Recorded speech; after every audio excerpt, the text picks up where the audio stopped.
Today's pronunciation lesson is contrasting the sounds s and sh.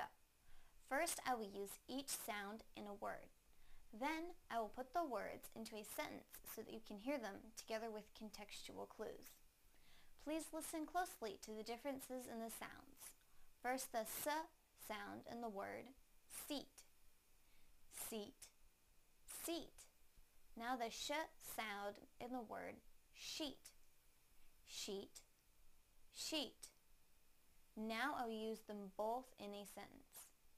Put a sheet on the seat. Put a sheet on the seat.